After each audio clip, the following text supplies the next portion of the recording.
crazy world is that acceptable?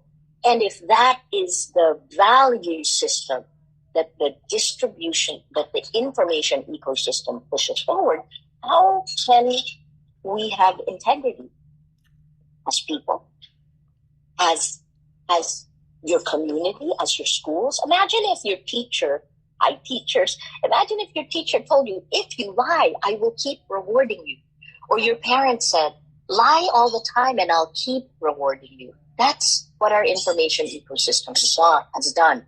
And now a lie told 1 million times becomes a fact. This is what I said in the Nobel lecture. So I want to spend a little time to talk about how these algorithms manipulate you. Kasi yun yung pinakamahirap na intindihin, di ba? Like parang sinasabi mo, ito lang naman, sinusulat ko lang dyan, nagpo-post lang ako. Ito yung nangyayari. Bawat post na sinusulat mo, it's pulled up by something called machine learning, right? So machine learning, these tech platforms come in and take machine learning to scoop up everything you have posted, say on Facebook. And that machine learning then creates a model of you that knows you better than you know yourself, right? Let's replace the word model. Kung gusto niyo yung science fiction, I'm a science fiction fan. Parang known tayo, every one of us on the platforms, we were cloned. Tapos ang sinabi ng mga platforms na yon, we own your clone. So kinuha nila yung data natin. So it's like, if you see those sci-fi or even games, if your avatar, right, is really you, or if you could go to a hospital and get a clone, you would still want to own clone because I used machine learning to build it. And then they take all of our clones, and that is the database that they use to micro-target. If you have heard that phrase before, that is the new advertising. Micro-targeting is not advertising the way it used to be in the old media world. Right? Micro-targeting takes your most vulnerable moment to a message. Kasi may clone na sila, di ba? Sa kanila na yung clone natin. And so, they take our weakest moment, our most vulnerable moment to a message, and they target it. For money, someone pays them to do that, whether that is Russia or a politician right here in our country. That's what happens. Okay? So that's, airport kasi. So that's cloning and micro-targeting. That's one way of how you are being captured, right? Your private thoughts, things you may not even realize. The second one is something that's very clear in every country around the world. This is algorithmic clustering when they recommend content for you. This is not a freedom of speech issue. This is literally using algorithms to create something that wasn't there. And what do I mean by that? We just saw what followed what happened in the United States in January 6th. For those who may not know what happened, right? In the United States on January 6, 2021, for the very first time, Trump's then former President Trump's supporters came onto Capitol Hill, and there was violence in a way that has never happened before in the United States. And in Brazil, the same thing just happened January 8th. So, paano yung nangyari? Ganito siya. This is a study that was done in the United States where they were looking at how YouTube recommends content. Kasi ang ginagawa ng YouTube, again, what's the goal? The goal is to keep you on the platform as long as they can because they make the most money from you. How do they keep you on the platform? They keep recommending video that will keep you scrolling and watching. What will keep you watching? So, ang nangyari sa United States, sa Brazil, is that the far right, so let's take Brazil, kasi this isn't as well known, and it was actually Brazil before the United States, where this was studied. In Brazil, Jair Bolsonaro was a far, far right candidate. Parang no one took him seriously. His own political party didn't take him seriously. He was so far right. But then ang nangyari, ginawa ng YouTube, they took the content, the lies that have anger and hate, and they dragged him mainstream by recommending content that is far right and conspiracy theories. So, anti-vaccination. Nangyari ito sa Pilipinas, before coronavirus, ang daming anti-vaccination content on YouTube, on these social media platforms against measles vaccine. So, anong nangyari sa Pilipinas? Measles increased 3 times. So, ang nangyari sa Brazil, yung far-right na content, they clustered it with anti-vaccination, with flat earthers, yung kahit na anong conspiracy theories na maliliit na mga, small clusters believe in this, and in the real world, they would never have come together. Pero ang ginawa ng YouTube, finester sila all in one. And they became bigger, they became more powerful, and this is where it's like the work I used to do tracking Al-Qaeda in Southeast Asia. They took groups that had their own interests and then pulled it together in a global jihad. Parang ganun din ang nangyari sa politics, whether it's Bolsonaro or Trump. Okay, sorry, I can talk about this, but I'm actually far more interested in questions you have. I want to just end with 2 things, right? So this recommendation, we call them clustering, algorithmic clustering, radicalizes, and it's like it turns politics into a version of terrorism that we had lived through before. I want to end with 2 last thoughts. The impact of this on you. Kasi, diba, like, you're here because we can actually harness this for good, but you have to know its potential impact on you. The impact on kids. Francis Haugen, the Facebook whistleblower, released more than 10,000 internal documents of Facebook that talked about greater instances of suicide among kids and teenagers, increased depression, increased eating disorders, especially around teenage girls. This is more in the United States. But I think about it like this, right? Ang hirap dito, you curate your life. Let's talk Instagram. You curate your life for Instagram, and you're doing this for a crowd. Kung minsan, kaibigan mo sila, right? This crowd. Parang popularity game sa high school. Pero sana, I said, we went through this, and you know what? I was really glad to be out of high school and out of college. So, anyway, sorry. It gets better, is what I'm telling you. So what happens is this popularity game that you're in, that you're curating your feed for, automatically, if you say the wrong thing, can turn into a mob against you. And that hanging thread is just like having a tax evasion case hanging over your head. You should be able, as a young adult, as a teenager, to explore ideas and not to be worried about a mob coming after you. And so I think this stops our search for meaning. It forces a shallow life, and it forces you not to learn. The last one, I'll end with this talk, which is, sorry, I hope you can hear me over that. What happens when information operations? Because Gemma didn't really talk about that. Information operations are targeted. Sinasabi dito, we have a lot of trolls. When I came out of the Court of Tax Appeals, ang unang sinabi ko yata tungkol sa mga trolls ng Rappler at saka yung mga taong naniniwala sa mga kasinungalingan tungkol sa amin. Dito, information operations, and we track them in the Philippines. We know that there are clusters of Marcos and Duterte that they push forward lies. So what happens? The goal is when there's a target to pound you to silence with lies. And when they say a lie a million times, it becomes a fact, right? But the second one is astroturfing. Para mapaniwalaan nila. You check my Tagalog. For the people who are watching, but only the target really knows, feels the attacks there. What this does is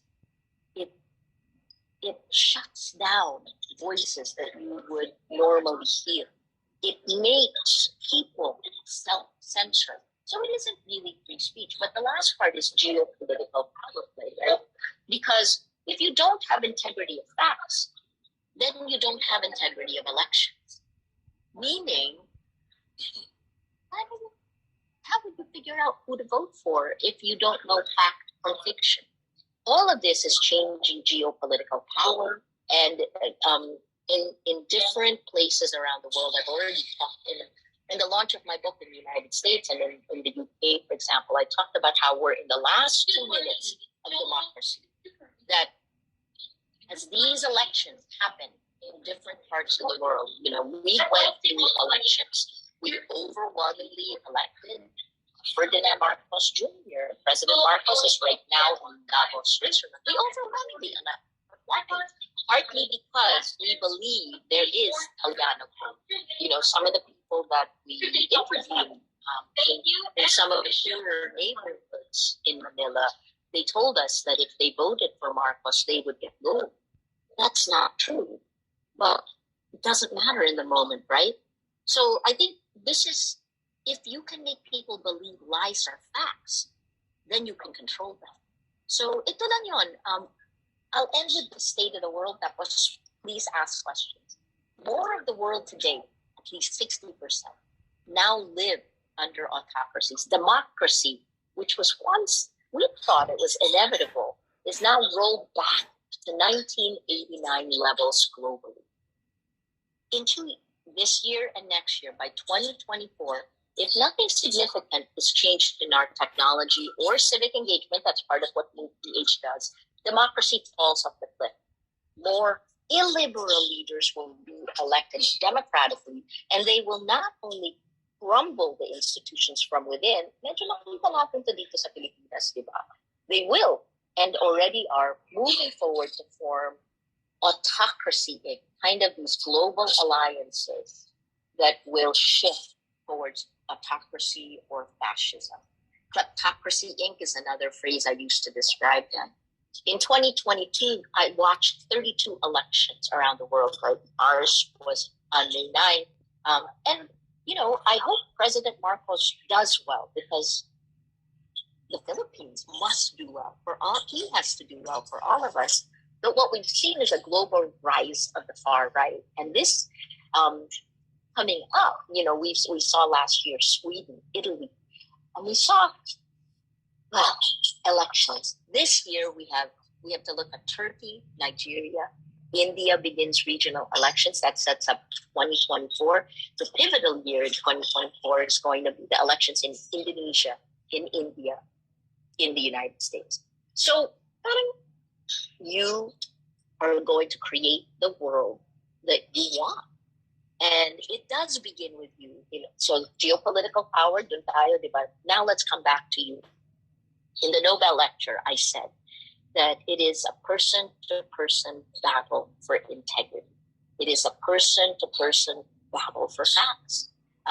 That's where social media has brought us. And I hope that since you're here, that we win the battle for facts. Sorry, I can keep talking, but I really would love to hear your questions for Gemma and me. Marami ng questions. Sige. Yes, thank you so much, Maria. And actually, which also brings me to my next point, which is that as Miss Gemma and also Maria mentioned, we have Facts First PH. So if you're interested in working together and helping fight disinformation, let's also talk. You can email move.ph@rappler.com and see how we can collaborate. But going back to this webinar, we can actually read out some of the questions that you may have. We'll be choosing questions more related to the topic at hand because we do have different topics in our remaining sessions for this 5-part series. So we encourage you to join the other sessions as well. But in the meantime, I'm just going to flash this also for the sake of our on-ground partners as well. Can we flash the Q&A QR code again? Just so they can also send out some questions again. So for on-ground partners, please go to menti.com and enter the code 59433813 to be able to send your questions for the Q&A. You can also scan this QR code. So we'll give a few seconds. We also sent this out to partners. Okay. Let's go to the Q&A portion. That will be fine. So we're going to ask a few questions for Ms. Gemma and for Maria. But this question especially will be for Maria. So one of the questions that we see right now is, does fact-checking have limitations? If yes, what are those? How to advocate to strengthen journalism? Thank you. You want first, James, or you want me to take it? Yeah. For Maria. Sa akin. Sige. Sure. So fact-checking is like playing whack-a-mole, especially when there are so many lies. Right? And think about it like this again. Right? If you want the greatest distribution, if you are wanting to be a, quote, influencer, you actually, if you lie, you get wider distribution. If you spark anger and hate, you get wider distribution, right? That's partly our biology. But, we also discovered that if you inspire, you also get wider distribution, right? This is what we learned in Facts First. So I think the first is, I'm not saying fact check. We do fact checking. Tingnan nyo to kung anong nangyari. Dati, fact checking is buried in journalism. The gatekeepers, when we were gatekeepers, you would never publish a story that was fact checked. Now we have to have fact checkers because these platforms, the tech platforms, want to make as much money as they can at our expense. So then we need to go down to the cellular level of facts and fact check. All right. So what are the boundaries of fact checking? Gemma can give you, there are standards that have been set, and even these standards have all been set in the last few years because lies, sorry, galit na galit ako dito. that lies faster, diba? So parang we can talk about how do you do it, but in the end, you know how many facts, you know what the facts are. Like right here, there's 3 of us talking, although I want to see you, and we're 3 women, right? That's a fact. You can't say that there's 25 people talking at the same time, because then that's the tower of, you won't be able to understand it. So the problem with these fact checks is that they don't spread as much, as far, and as fast as lies. That's our liability, and that's part of the reason we collectively built a facts first PH pyramid. And you saw this in Gemma's presentation. I'll toss it to Gemma. Gems, what are the constraints on fact checking? And it's important that. Yeah, the biggest constraint really is fiction is limitless. No? I mean, it's so easy to create fiction and manufacture like content. But it's a lot harder to gather information, gather facts, and validate. Diba? Yun yung harder. And we're always, as Maria said, playing that whack-a-mole game where it's you're really like, it's looking like you're parang trying to plug yung hole when the dam is about to break and so on. So ang hirap niya.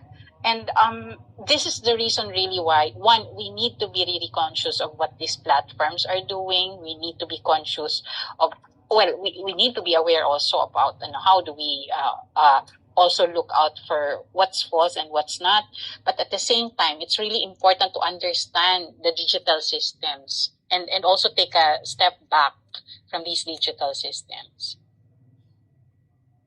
I really like what you mentioned, that fiction is limitless. So it really feels like we're playing catch up because there's so much false information out there.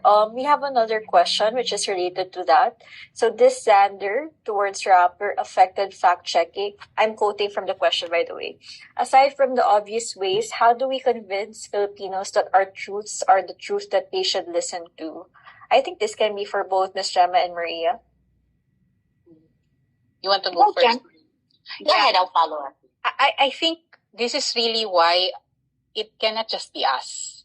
It cannot just be journalists, cannot just be Rappler, it cannot just be the fact checkers and so on. So important, as Maria said, that we recognize our role, person to person, and also work with our own communities. You are more connected with, be connected with your own communities, be part of that movement that also works with those communities, and so that the communities understand what's happening right now. So very important ito. On my end, you cannot change what people think. And this is the sins of the platforms. They have radicalized. They have pulled us apart, right? This is the same whether it's in the Philippines, in Brazil, in the United States, in the UK.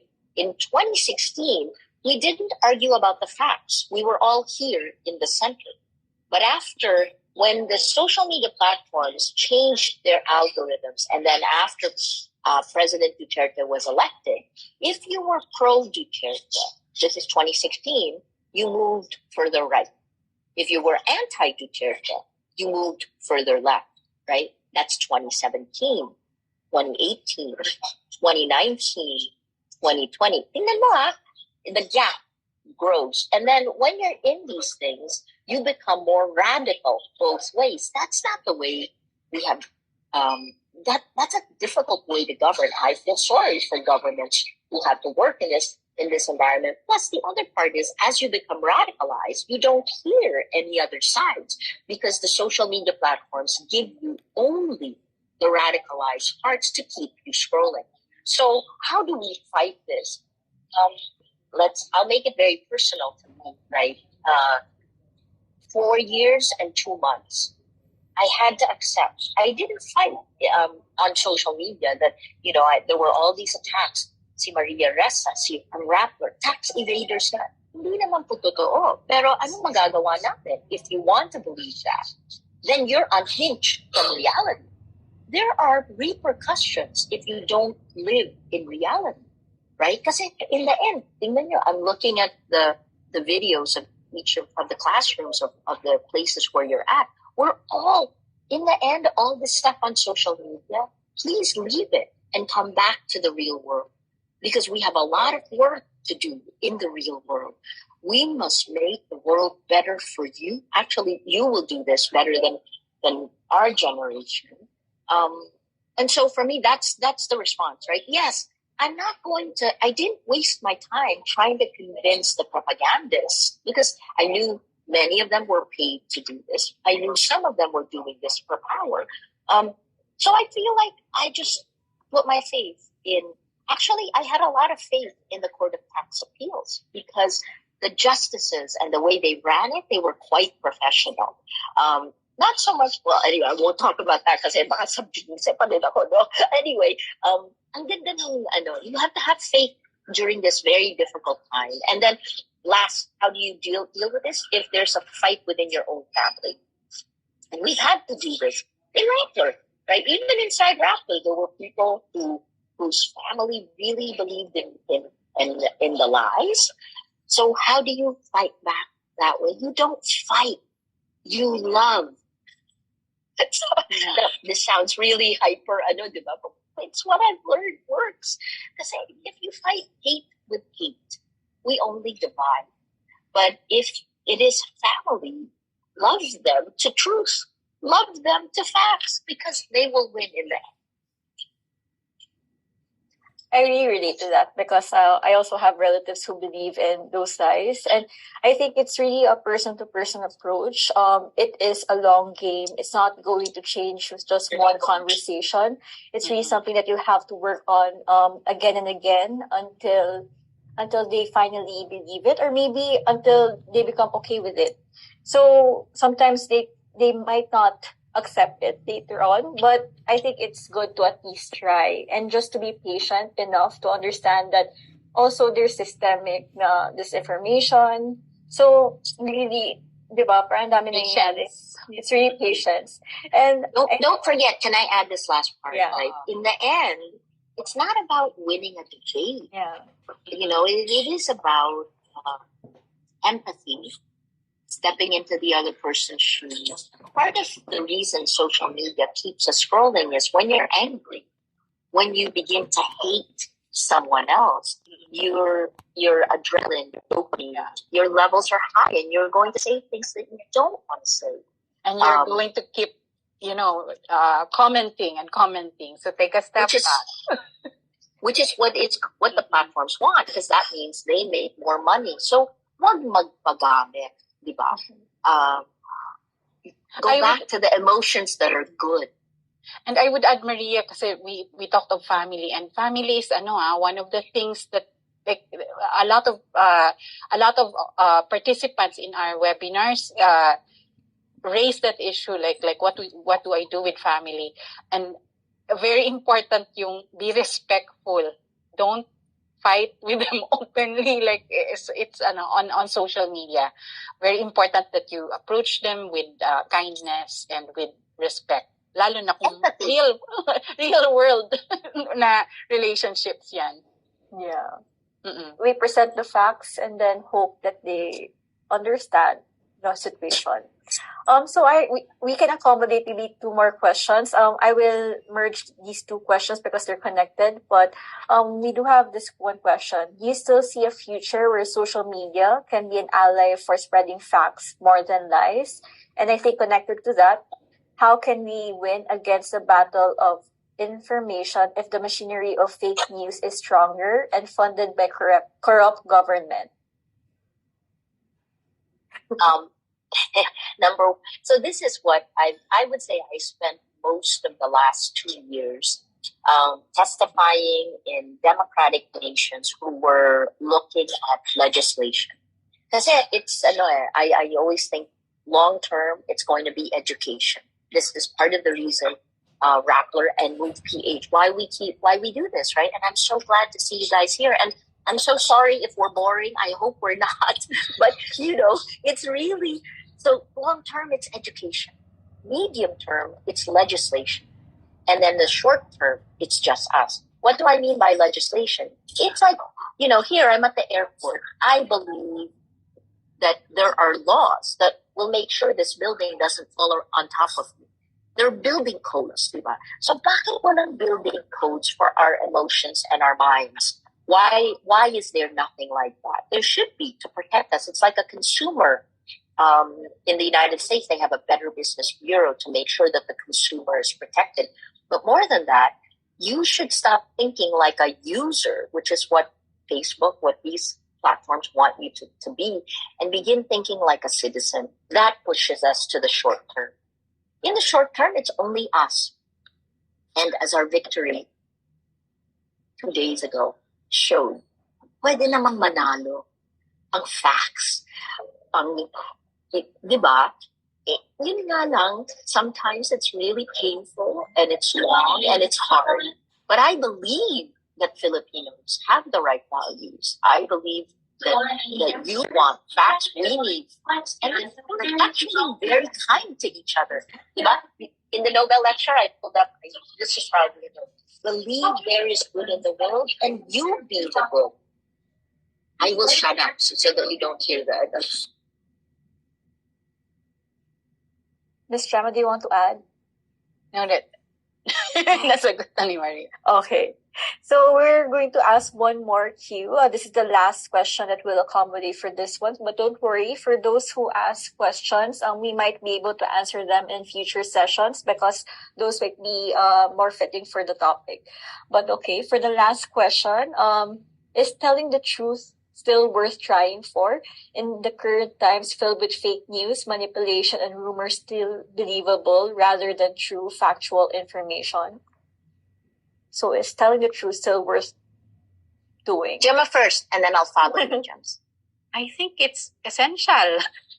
It's very essential that we keep speaking truth, even if even if may ganong harassment, may nangyayari online na ganon na hindi maganda. Very important that we keep speaking truth to power, particularly. Kasi if not, then you have abuses, then the abuses will continue. So, yeah. Kahit na sa pamilya natin, di ba? Sometimes it's very hard to tell our family what we really think. Kung hindi mo yun ginagawa, then you're also lying, right? This was in ABS-CBN when I first came in as the head of news, and my team then, they allowed me to make a decision without telling me it was completely wrong. And then when it happened, I was like, what did you sinabi? Why didn't you tell me? And they were like, yes, but you're the boss. And I was like, no, that's not the way it works. We collectively have to tell each other. It's called honesty, diba? We have to be honest with each other. Because then how can we build a better world? That's what you need, right? You guys are still so young. You have a whole world in front of you. So it's important to tell the truth. It's important to be honest. Finding our way to honesty is a lifelong lesson. I think that's when I wrote How to Stand Up to a Dictator, that was the basic lesson, that learning to be honest, not just with other people, but with yourself, is the toughest. In Islam, in Muslim culture, the jihad is actually the internal battle with yourself for honesty. So yun lang, parang don't give up. It looks dark. Nandito pa rin ang Rappler. We didn't give up. Don't give up. And I think the fact that we're even asking this question really goes to show how disinformation has really warped our values and how we perceive truth, that it becomes optional when it's supposed to be basic. And really, that's also why we're doing this MIL series. It's really to also remember our roles as digital citizens and how we should always try to be responsible in terms of what we post online and how we behave online. So thank you so much. Pero Sam, idagdag ko lang that we acknowledge that the fact that you're here and the fact that you're with these organizations that are working on this, enable this program, is a great step forward. Yes. Yeah. And that's also why we have different sessions, because we know that MIL also, there are different aspects that we have to internalize and learn more about to be more digitally responsible citizens. So thank you so much, Maria and Ms. Gemma, for being part of this webinar. And that's actually the end of our talks for today. So thank you. But before we close, we wanted to also share about how we can work together and how we can continue this advocacy even after this first session. Can we share that?